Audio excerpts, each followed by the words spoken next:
Hello नमस्कार, मी शीतल. माझ्या mini ब्लॉगमध्ये तुमचं खूप खूप स्वागत आहे. कसे आहात सर्वजण? मस्त चाल. माझ्या चॅनलवरती नवीन असाल तर प्लीज सबस्क्राईब करा. तर इथे मी तुम्हाला दिसत असेल आवळा घेतलेला आहे आणि आज मी आवळ्याचा ज्यूस पिणार आहे. तर अधूनमधून मी आवळ्याचा ज्यूस पित असते, मला आवडतो. पण बीट, आवळा, गाजर असं काही एकत्र जर असलं तर त्याचा पित असते. पण माझ्याकडे आज फक्त आवळाच होता, त्याच्यामुळे आवळ्याचा ज्यूस करत होते. तर सगळ्या म्हणजे आवळा आहे तो असा तुकडे करून चाकूनी घेतला. नंतर त्यात पाणी ओतून थोडंसं मिक्सरमध्ये बारीक करून घेतलं आणि नंतर त्याचा ज्यूस पिणार आहे. तर ह्याच्यामध्ये मी थोडंसं मीठ पण टाकलेलं आहे, कारण की नुसता तसा पिऊ नाही वाटत. आणि पुदिना वगैरे असला ना तर खूपच छान. बीट, पुदिना, आवळा, गाजर असं असलं ना तरी पण खूप छान लागतो. म्हणजे त्याचे फ्लेवर येतात, म्हणजे खूप म्हणजे तुरट लागत नाही. पण मला आवडतो म्हणून मी आता पिणार आहे.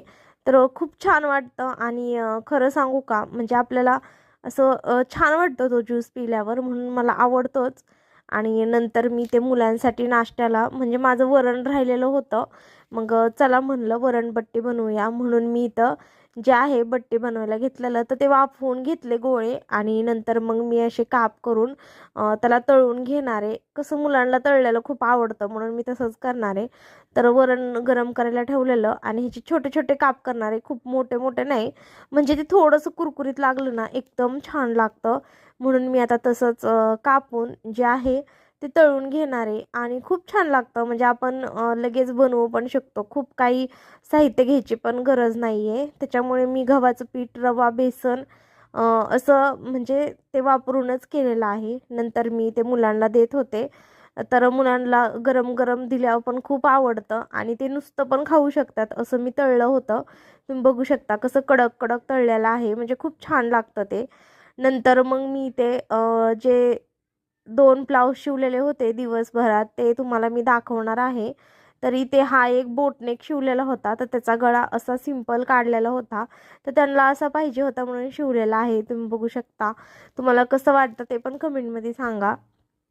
तर हा होता प्रिन्स कट. आणि दुसरा आहे तो पण मी दाखवणार आहे, तो पण नक्की बघा. तर हा प्रिन्स कट आणि बोटनेक मागं होता, पुढे डीप गळा होता. हा जो आहे तो कटोरी आहे.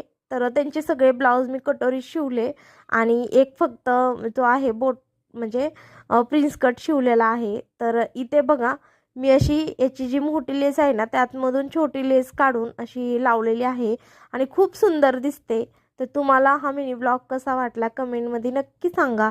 लाईक, शेअर आणि सबस्क्राईब करा. तर भेटूया नवीन व्हिडिओमध्ये. तोपर्यंत बाय.